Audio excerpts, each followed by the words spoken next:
We're super happy to have Mr. Henderson from Airtree here to talk Parenting 101 today. So all you new parents that have signed up for a lesson. This is, we were saying, kind of sadly the last of the Connection series, but really the first of a whole bunch of other new stuff, which has been a whole bunch of candid and just human conversations with friends, new and old, from the South Start fam, kind of catching up on the year that was 2020. It's been a good one. Lots of good conversations. So excited to have John Henderson join us today for a conversation with Joan Westenberg. As you would have seen in the event description, John is a partner at Airtree Ventures, which is, arguably one of the leading venture funds in Australia. Now, John started his career founding Bush Campus. We might learn a bit more about that later. And he's led investments into Hyperana, Thematic, Earth AI, and Fluorosat, amongst doing many other things, including being a founding principal at a US and UK venture fund called White Star Capital, and holding a role as the CEO of Sumly, which was acquired by Yahoo for $30 million in 2013. So thank you everyone for joining.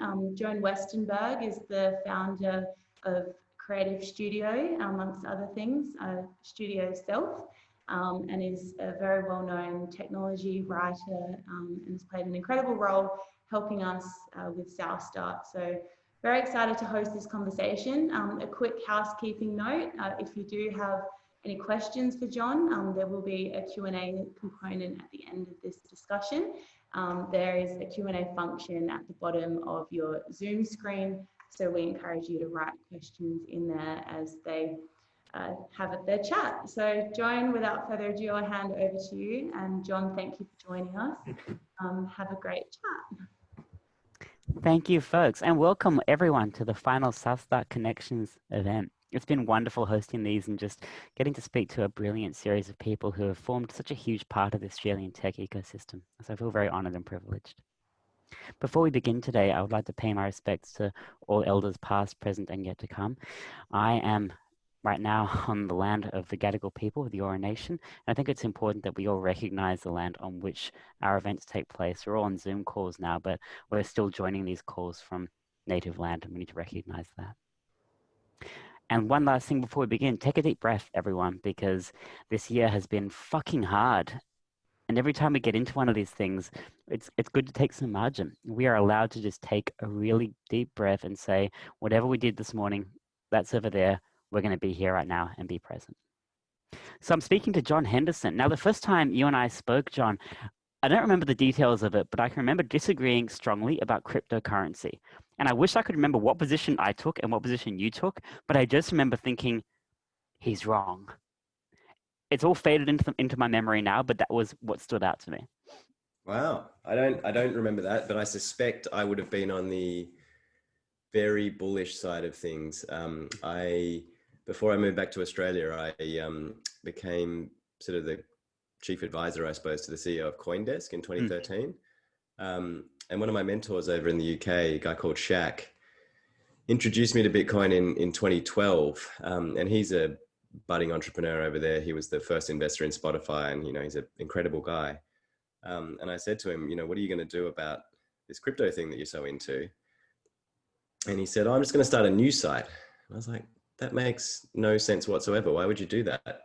And his grand plan was that if you can be the first news site and therefore kind of the source of truth for all things crypto, sort of the tech crunch of the crypto ecosystem, then you will get access to all of the early stage entrepreneurs in crypto because they all want coverage for their projects.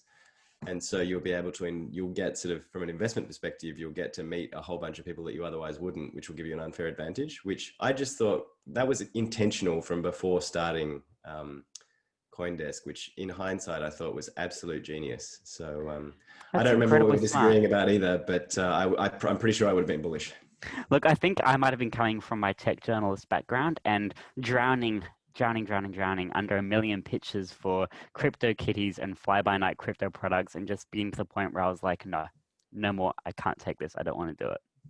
Well, and in fairness, it has been 7 years and there's still no breakout crypto application. So I'm not saying I was right. I was excited at that time. To be fair, I still am excited, but I think history has probably proven your side of that argument. Look, I think it's more one of those things where as time goes by, we filter out the products that aren't really being built by people who want to do it for the long term, and we filter out the stuff that is just fly-by-night kind of bullshit.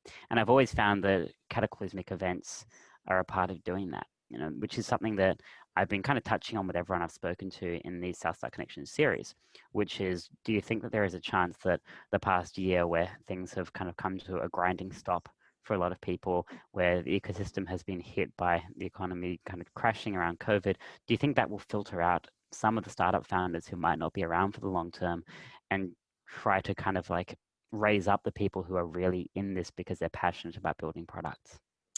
I hope so, but I don't know. I think the two sides of that argument are kind of, one side is the VC cliche that, great companies are started in difficult times and, only the true entrepreneurs build companies when the going gets tough. The other side of that argument, of course, is that in times of high unemployment, when you otherwise find it hard to get work, you have no choice but to be an entrepreneur. And sometimes that works out and sometimes it doesn't. But whether those are kind of the true sort of believers, who always wanted to build this company, or whether they're there by necessity is a whole separate question. So I don't know the answer to that, Joan. But I certainly hope that through times of adversity, I don't even know if it's times of adversity. I think through times of big fundamental shifts in sort of the way we do things or the macro economy, opportunities naturally arise out of that. And I hope that a bunch of the entrepreneurs taking advantage of those opportunities are in this part of the world. Can you talk about some of the shifts that you're seeing as a result of the past year? Yeah, so what are we tracking? I think the obvious and trite ones that everybody is talking about. Yeah, remote work, collaboration, e-commerce, 5-year shift online, all that kind of stuff. I think those things are all happening. And certainly, I think e-commerce goes beyond just selling stuff online, right? Like, I think there's a whole picks and shovels shift around logistics, around last mile, around directing traffic, all that kind of stuff will be a fundamental change. I think some of the more interesting changes are happening around sort of leisure time. So if you look at the rise of esports, for example, that was a massive wave pre-COVID, and is now a tsunami. I was talking to the VP of engineering over at Twitch the other day, who said, and I'm not going to quite get this statistic right, but I think it was something like, at any given time on Twitch, there's 200,000 people watching Fortnite. That's at the low point. So if you think about like what is watching sport, I don't know what the tune-in numbers for the NFL or the NBA are, but it would be in the double-digit millions, I imagine, for 1 hour. Fortnite's lowest point is 200,000, and its highest point, I think at the last World Championships, they had, I think it was something like 14,000 in the stadium, 2.3 million viewing concurrently online, and then something like 60 million over the tournament. So, I haven't seen the numbers presented side by side yet, but my guess is that right now esports are bigger than actual sports. And so there's a whole bunch of, opportunity in there around coaching, around analytics, around playing, around team formation. There's a whole bunch of stuff that I'm sort of tracking really, really closely. So that's one thing I'm keeping an eye on. And then sort of still on the sport domain, there's obviously this massive shift towards things like Tonal and, Sweat out of Adelaide, and Peloton, and all of these kind of changes to the way we can be physically active and socially distant. I cannot wait for Peloton to launch in Australia. I'm going to be like first in line, 100%. I've got a bunch of friends who've grey imported them, and I've sort of thought about doing that, but then I just imagine the frustration that if it doesn't work and I can't, call them up and abuse them, I think it won't be worth it. So I know, and I don't like tinkering with stuff as much anymore because at 31 I have other things to do with my time, and I can't just make tech work for the sake of it. It's just not happening. So on a personal level, you've had some big changes this year. You've had some absolutely seismic changes. Can I ask you what it's like being a parent for the first time while COVID has been happening, and has that been a difficult experience? Second time. Second time, goodness. So had our second child in August. Rose was born in August. I mean, like in some ways, having a newborn is forced social isolation anyway. So so I don't know if being locked down was all that different. I think it was psychologically tough, particularly for my wife, during the actual Sydney lockdown, which was kind of March, April. And then subsequent to that, we had a high risk pregnancy for a bunch of reasons. And so I think we and she were extra cautious during that, which probably meant that I think most people have been isolated. We were sort of proper isolated. I don't think I went out of the house for, at least a 3-month period there, which was strange. But then otherwise everything has gone wonderfully smoothly. Where there was a sort of stressful period around the birth where the rules around whether the dad could go and attend the birth kept changing. Wow. There was a period of lockdown where only the mum could go to hospital. Then there was a period where dad could go for the birth but had to go home afterwards. Then there was a period where dad could go, but if he left the hospital, couldn't go back. And then it sort of waterfalled on from there. So that, I think we were lucky. We were in the period where I could go, but if I left, I couldn't go back. And so we sort of dealt with that. But I think there must have been a bunch of families for whom that was a extremely trying experience. Like for the mother to be there in, if everything goes smoothly, I guess it's still like childbirth is a real thing. But if I had a friend who had a child in February, so just before this, born with a complication to his heart, who needed open heart surgery on day 2. And can you imagine like being a mother who'd just gone through childbirth and didn't have any support whatsoever there? And so I think, I imagine there's a bunch of very, very difficult experiences around that, but we luckily sort of skirted around the outside of it. And that's been kind of the theme for this year, hasn't it? It's everyone having so many different, varied, and incredibly hard experiences, but nobody's really on the exact same page, and it's required this level of constant empathy that I think goes beyond our normal levels. Particularly because we all can't stop, so we have to be working while we're all dealing with this. And it's not just the case of you ask somebody to do something and they get it done. It's the case of you have to think about the individual struggle that they're facing and ask whether or not the work they're doing reflects that. Going into 2020, can you talk about what plans or ideas you had that were derailed or kind of changed and shifted by the impact of it all? Yeah, I can. I sort of feel guilty talking about this, if I'm honest with you, Joan.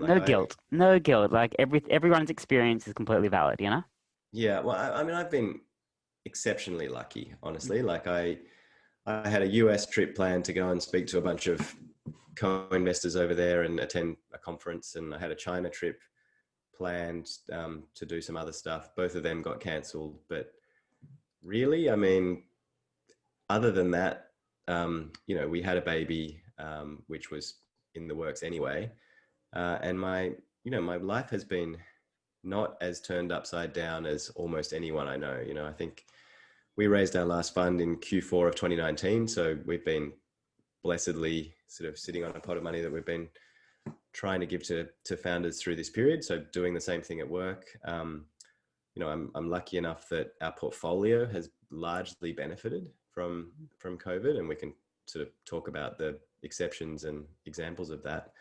And then professionally, I suppose most of what I do is talk to people one-on-one. It's better to do that in person, but Zoom has turned out to be a reasonable substitute. So what plans did I have? A couple of trips got cancelled, but otherwise, I've been in a very, very lucky spot. So you mentioned some examples of companies who had thrived or who had faced challenges, people in the portfolio who have gone through this. I'd love to hear about that. Any stories you have? Yeah, well, I mean, let me give you one from my team and one from the portfolio. We recently hired Justine to be our office manager. She was previously a flight attendant for Emirates. Her husband was a pilot for Emirates. and just contrasting. I think it's made me really realize that as I sort of walk around in these circles with the founders of reasonably successful software businesses and people at Airtree, we're massively living in a bubble. Like, you know, everything is by and large going quite well for us. And to talk to Justine about, you know, all of her circles of friends are in the aviation industry, and it's just absolute carnage. I mean, she sort of talks about having 8 or 9 out of every 10 friends, you know, either in part-time or no work right now. So I think there's, you know, even within the teams you're in, just be mindful of other people's circumstances and their better halves and all that kind of stuff, because there's real sort of difficulties going on at home, which you may not realize, is one thing I've learned. And then maybe an example from the portfolio. I'm on the board of Glam Corner, which is a dress rental business. I love them. Yeah, me too. But well, I don't wear them, but I'm a fan of the product. As you can imagine, you know, with full lockdown and no events, they had a pretty horrific March and April. And so, you know, a bunch of what we did there was figure out, you know, when you've got a warehouse of 120 people involved in the logistics of packing and returning dresses, what do you do with that when no one's borrowing dresses? And so, you know, we've sort of pieced our way through that. There was a period where the other e-commerce companies in our portfolio basically needed extra people because of the demand. So sort of within the portfolio, we were able to shift people around, and then JobKeeper came in and made a massive difference there. But it's not like there has been no pain in my life or in the people associated with my life. But again, I'm sort of, I give these examples of difficulty with reluctance, because I've been very, very lucky, and I walk around in circles of people who've been very, very lucky. Do you have any advice for founders who are going into a fundraise this year? Should they change their strategy, or is it pretty much just business as usual as long as you're going in with a strong pitch?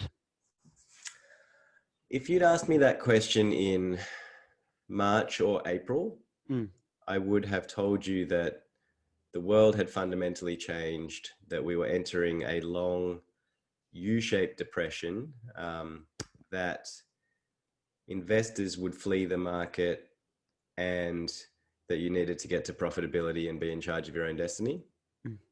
And I think on all of those points, I would have, based on what we know today on the 20th of October, I would have been almost 100% wrong.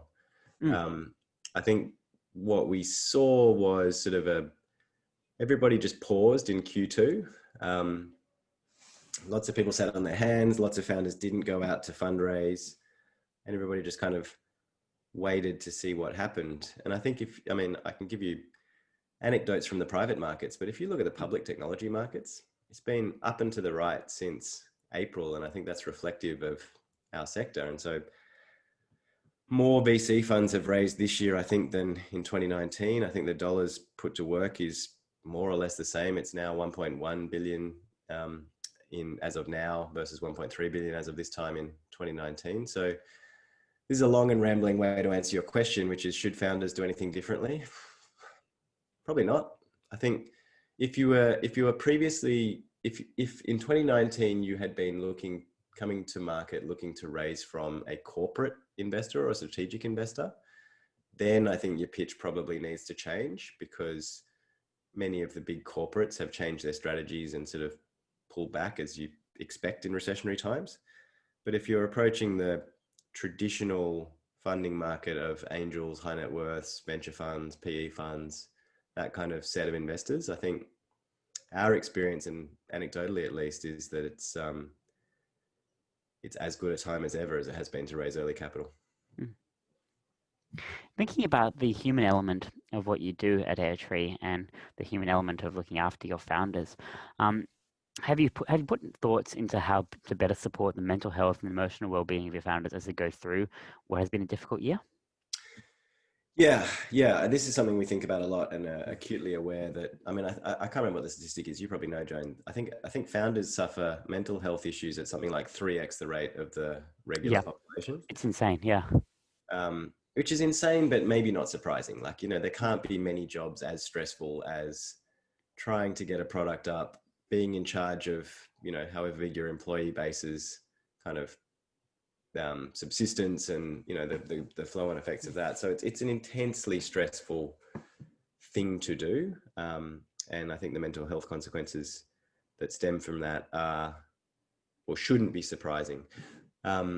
So there's a bunch of stuff that we try and do around that. I think the first and most obvious is just have a human relationship with the founders with whom we work. It's so easy to be business-like and transactional in the investor-founder relationship. And I think if your relationship is sort of structured on money or metrics, then you're sort of lost on day one, right? Like, if anything gets hard, you're never really going to be able to address it. So I think we work pretty hard on trying to be there as humans for our founders. And that can mean anything from just setting aside time with each other to specifically not talk about work, to even just tactical things like the way you interact with each other. For example, if I found, at least, and this is, sillily anecdotal, but if your primary means of messaging each other is WhatsApp, you'll talk about more fun stuff than if your primary means of messaging each other is email. So there's like just really basic tactical stuff like that. So I think point one is having a human relationship with our founders and just being able to talk about when they're going through times and giving them space to be open about when they're going through tough times, and vice versa, actually. So I think that's one. Two is we've always offered anonymous mental health support to our founding group and to the executive teams in our portfolio. So that was pre-COVID, but it's been taken up obviously more post-COVID, which I think it's important that at least in Australia, it seems culturally unusual to go and see a specialist about a mental health problem, in a way that in the US it's absolutely normal. So we've tried to encourage that and do so by paying for it and by making it anonymous. And then, we've a few other things. I think there's only so much that I can do for any given person, but one of the benefits of a portfolio is that we have 52 companies, all of whom are going through more or less the same thing, right? So I think one of the other useful things we've been able to do is set up executive forums. They're typically structured by the function, whether it's, our CTOs or COOs or CROs, or you pick a CNO and we'll have a group for them. But sort of fostering an environment within those groups and a cadence of conversation such that they get to know each other well enough that they can be there for each other, I think is something that we've been able to do, which has been pretty useful. So there's a bunch of other stuff. We've done a bunch of meetups, to which I think you've come to a couple, and all kinds of other things that we've tried to do. But those are some examples of some of the more human stuff we can do for founders who we know are more at risk than most people. And my last question, I guess, before we head over to Q&A, is just around hiring. Do you think that the startups in your portfolio, the startups around Australia, are going to be slowing their hiring, or do you think this is still going to be a time for growth and for bringing new people on and creating those jobs? I think it massively depends. It all depends on the business, right? So if you're Pet Circle and you've experienced, a huge growth in demand as everybody shifts their pet food buying from offline to online, I think they've added 120 people or something in the last couple of quarters. So for businesses like that are flying, they'll be hiring apace. The same would be true of, any of the obvious rock stars, Canva, Cloud Guru, Secure Code Warrior. All these companies are increasing their hiring over their previous plans. There are some of our companies clearly that are struggling, either because they're exposed to things like travel or hospitality, or because they're just at the whim of slightly slowed down enterprise sales cycles. So this is a long way of saying, I think what we've seen within the portfolio is generally the same hiring patterns at an increased pace, but with some exceptions for companies that are having COVID-specific effects. Fantastic. Look, that's all the questions that I had for this brief chat, and thank you so much for your time, John. I'm just going to pass over to Danielle for our Q&A. Thank you.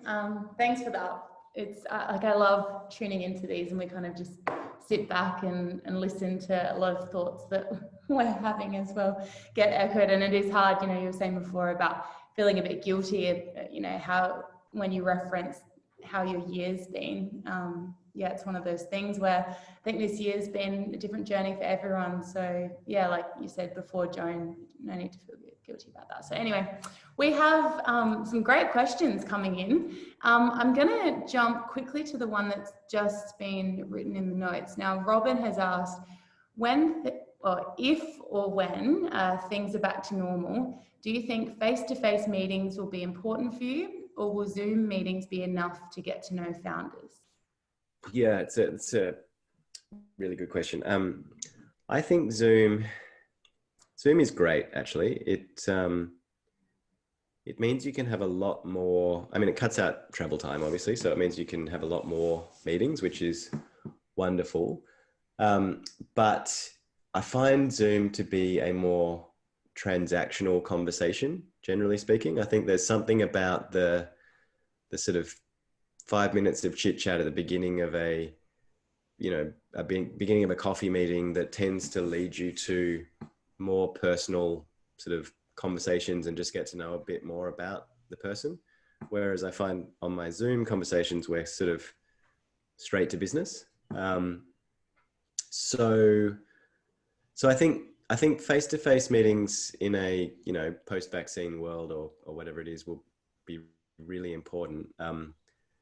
Will be important on an ongoing basis. I think we won't go back to a world where we did primarily face-to-face meetings. And I think, you know, breaking down the geographical barriers has already meant for us that we're doing more investments in, you know, outside of Sydney where I'm sitting. You know, I'm talking to someone in Perth right now. I'm talking to someone in Auckland right now. I'm talking to someone in Darwin right now. And I think that is awesome because the chances of me flying to Darwin for a meeting were very low previously.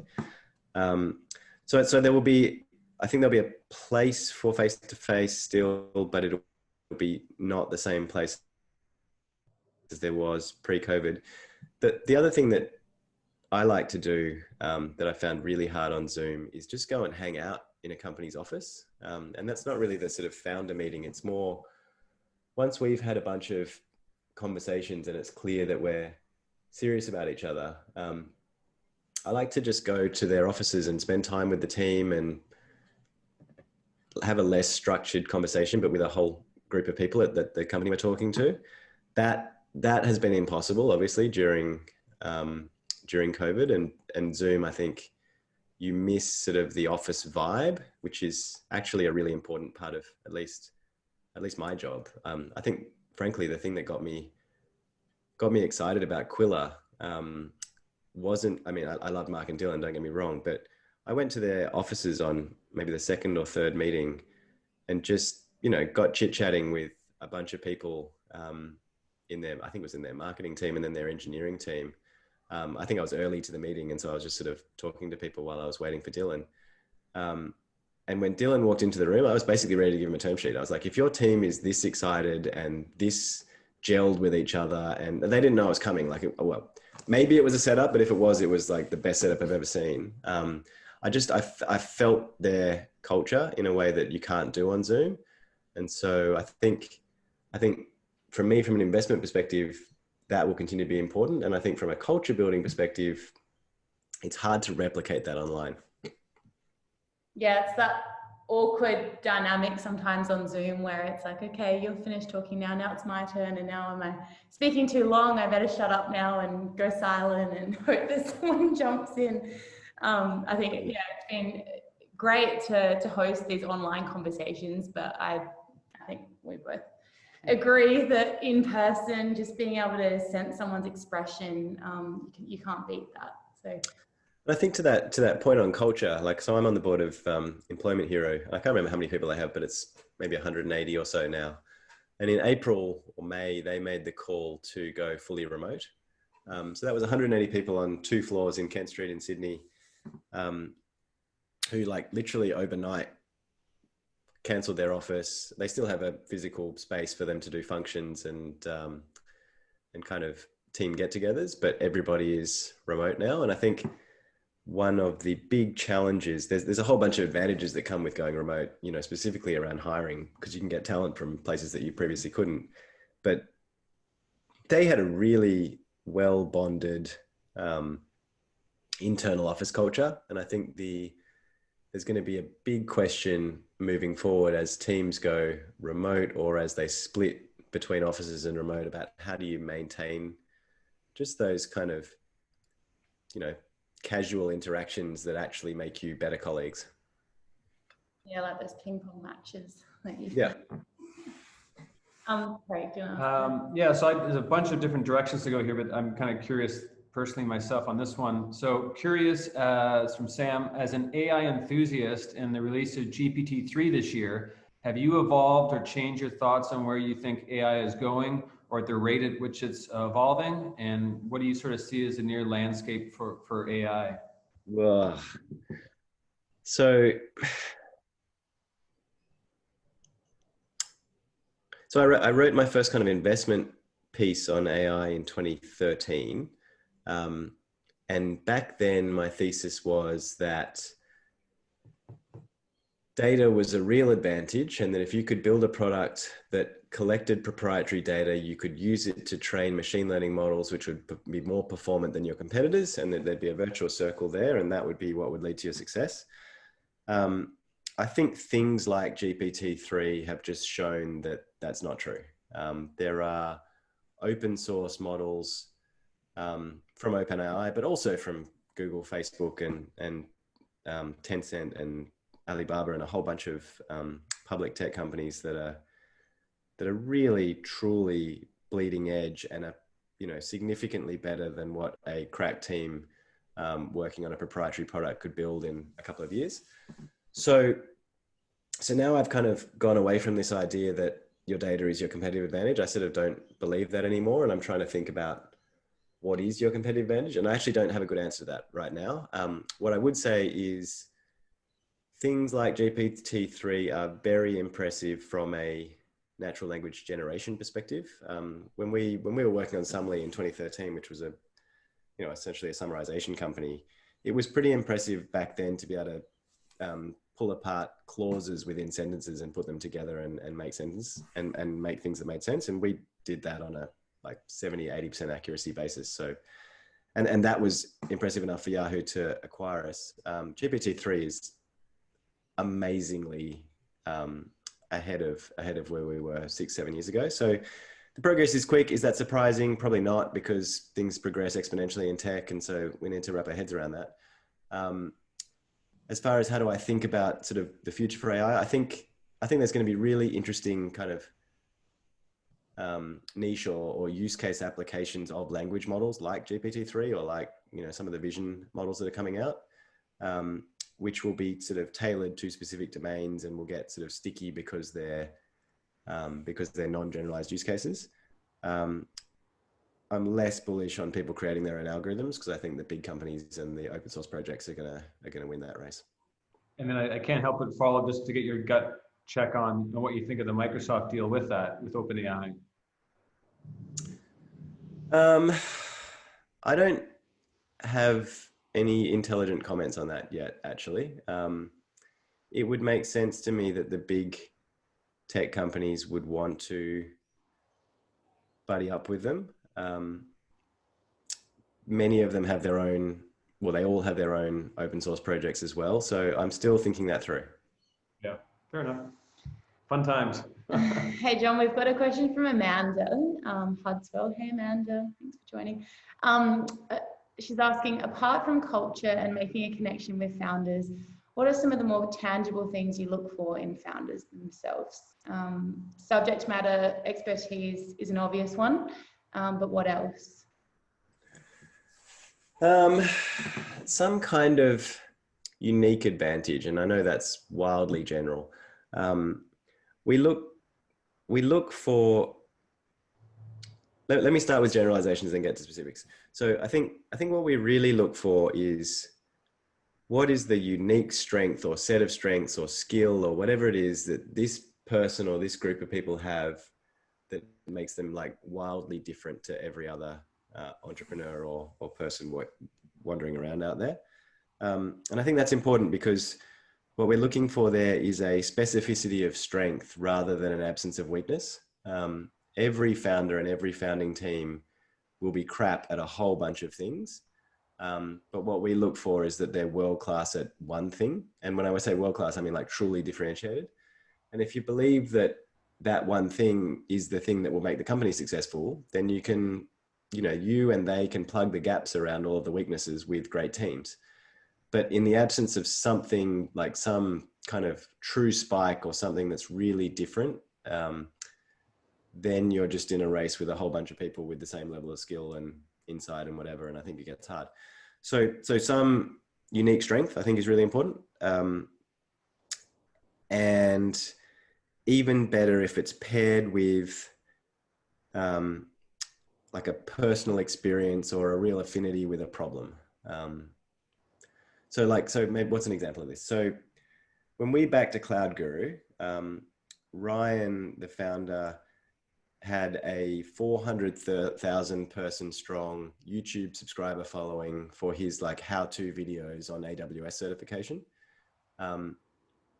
That's kind of unique. And I don't think you can qualify uniqueness. That is unique. Like there's no one, there was no one at the time out there who had just spent the time to create all this content around AWS certification and build a community around that. And so when he spun up a company around that, he was able to import that community, which was great from a go-to-market perspective, but he also just had a unique insight into how to create engaging content around something that's kind of fundamentally boring, and how to build an audience around that. And so I think those kind of Genesis stories, and that's a pretty hard example to follow, but those kind of Genesis stories of, he didn't just wake up and have this idea, like he had some affinity with this before the company, are really important. Yeah, and we've had another, I guess, additional question to that. Do you ever struggle to build the human connection with founders? And if you do, if they may have an incredible story like one you just described, but you might not be personally connected to that, how do you overcome that? Yeah, I think that's one of the fundamental problems with the VC industry, is that it comes down to sort of individual or small group decision making, and those individuals and small groups tend to be people that look like me, unfortunately, sort of middle-aged white guys. And I think I'm sure that there are a bunch of opportunities that our industry misses on that basis. And so, one thing we're doing at the moment to try and combat that, we've got this Explorer program, which we've announced, which is essentially, we are trying to work with a bunch of diverse people. And when I say diverse, I kind of mean diversity of background, thought, and sort of networks, to work with them on investments, to back them to make investments in areas that we might not intuitively do so, with a specific view to broadening our thinking beyond kind of the, I don't gel with this person, I don't gel with this problem. So that's like an example of something that we're trying to do. But I think the point that's being made in the question is a good one, which is, being a craft industry, VC suffers a real risk that if the person or the idea is really out there, you're reliant on a small subsection of people in a small industry to get that. Yeah, I'm going to actually post for the audience's benefit today. I'll post the link to Airtree's website. I really recommend following Airtree on socials and also John, just to see many of the initiatives like the Explorer program that you've just launched. Yeah, a lot of the initiatives that you're running to help combat that. Craig, do you want to? Yeah, let's see, got a couple here. So here's one. So Georgia's asking that she's noticed that you've been interviewing some of Australia and New Zealand's sort of best angel investors recently on the blog. What kind of takeaways have you gotten from that have been sort of eye-opening for you?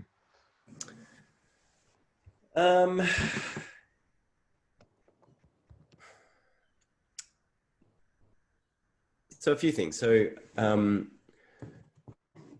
done a bunch of interviews with interesting people. Examples I would pull out are maybe Matt Allen and Les Zeckerly, and to a lesser extent, Suze Reynolds. They've all been tremendously successful in their angel investments, and they've all made a lot of angel investments.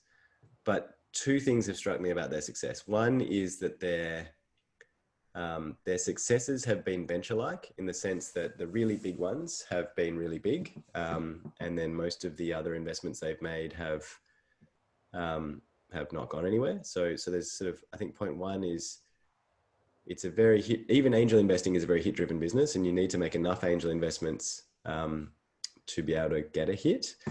And that obviously has all sorts of challenges associated with needing the capital to do that, and being in a position in your career and life and, you know, advantage to be able to fund that. And that's sort of one of the things we're trying to hit with the Explorer program. The second thing I would say is, I think there's a real cognitive bias away from things that you know well. And so, you know, coming out of Summerlee, for example, I felt like I knew the news industry and the summarization industry better than most people, because I'd run a company in that space. And so therefore, or not therefore, but when I met founders sort of working on a tangential problem to that, I could pick all of the holes in their pitches apart that most investors couldn't. And I was much less likely to make an investment in that space, just because I sort of knew how hard it was. And so I think, I'm not an angel investor, but looking at like Matt Allen, who invested in BuildKite, which was a massive success, or Les Eckley, who invested in SiteMinder, which was a massive success. They both knew, in Matt's case, he knew DevTools really well. He'd made other investments in that space, and he'd worked in the Ruby on Rails community for, 5-10 years prior to investing. So he was the guy that could ask a whole bunch of difficult questions and see all the problems in that initial pitch. And the same for Les with the SiteMinder investment. He'd come off Hotel Club, which was, in a very related space, and had a business model that was comparable. And so I think my point is, if as an angel investor, you can make investments in a sector super well, and where you have a bias against investing, then those in the patterns of interviews I've done have tended to work out well. And the ones who've invested in things because they know nothing about them, but they look really exciting, have tended not to work. And it sounds so obvious when you say that, but as an angel investor, you tend to just see shiny things and go after them. But actually it's the things that you know a lot about that you tend to make better investments in. Yeah, and I think just as an extension to that, with your Airtree hat on, we've got a question wondering what you've got planned for 2020 and beyond. Maybe you've taken some new learnings from that series, or you want to talk about your Airtree Explorer program. What are some of the key initiatives that you have coming up that you might like to share a bit about? Yeah, well, so I mentioned the Explorer program. That's one. We've got this whole open source VC thing going on. So there's a bunch of content, but the basic idea being that despite the fact that VCs are pretty good at getting on panels, and I say this with the clear irony that I'm saying this from my panel, I don't think you get enough information or detail to really understand anything about a fundraising process or what it's like inside a VC on sort of, these soundbite type sessions. So we've tried to go deeper on that, both in content and in sessions. And that's something that we're running kind of weekly or bi-weekly now. There's an open source VC section on our website, which has things like, how do you think about a term sheet? What are the sort of pitfalls? What are the areas you need to be aware of? How do you think about setting up your ESOP? How are decisions made? What are some sort of case study examples of things that have worked and haven't? So there's a whole bunch of content there that I think is worth checking out. And maybe this relates to sort of the post-COVID world. We've been trying to have conversations with a whole bunch of kind of global experts to sort of lift the cover on investing and investment decisions, with a view to giving founders a look into that. And so a couple of weeks ago, we had Andy Weissman, who is the managing partner at Union Square Ventures. Couple of weeks time, I've got Christoph Jantz, who's the managing partner at Point 9 Capital. Last week we had Jackie Lee Joe, who was the CMO of Netflix. So we're sort of trying to, and I think as a result of COVID, we're able to, because previously we would have done these physical events and now we can do them virtually. We're trying to get international people to really open up about what it's like inside venture. Because frankly, they have more experience than any of us in Australia. But B, just because it's easy for them to talk about it to Australians because they're not talking to their constituency. And so that we find that they tend to be a bit more sort of open book, which has been great. So yeah, I've linked Airtree's website in there. I think you hold them on Thursdays, don't you? The VC. I should know the answer to that. I'm going to say yes, but I'm not really sure. It is. I've got it on my calendar. But yeah, anyway, Okay. check out the website for more. Now, Craig, do you want to ask this controversial question? So this is an anonymous question. So it says, I saw an old comment you made predicting Trump could win in the last US election and found it interesting how you liken the possibility to the unpredictability of Brexit.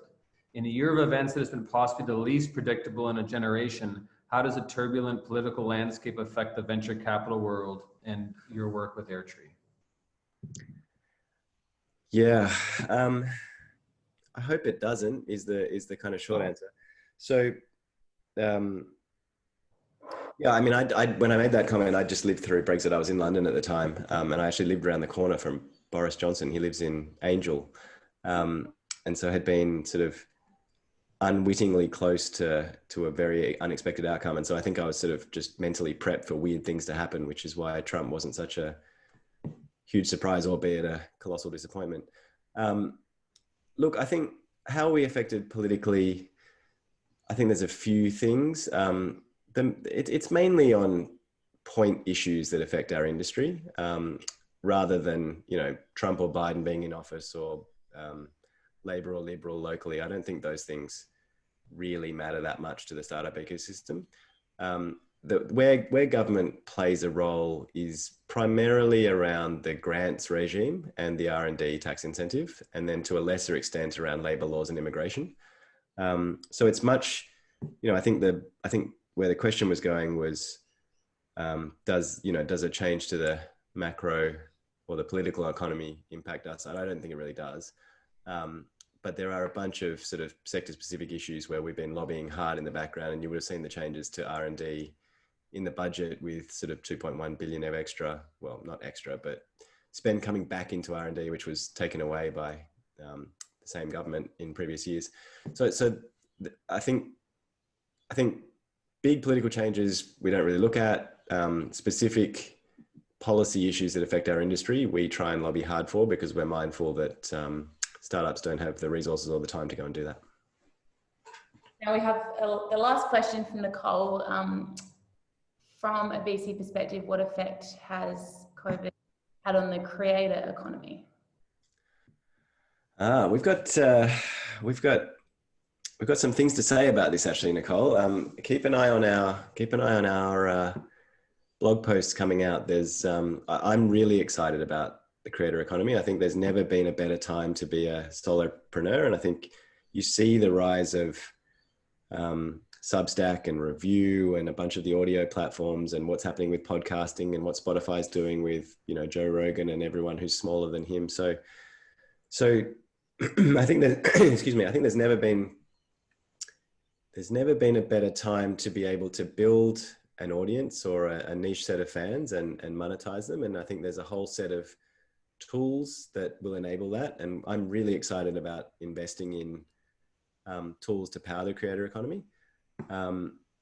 There will clearly be sort of a shakeout of, I think people are going to get newsletter fatigue and podcast fatigue, and audiences are going to sort of create and then dissipate, and how you work through that is a challenge. But I would love to be an investor in Substack, for example. I would have been delighted to be an investor in Anchor. I'm not so sure about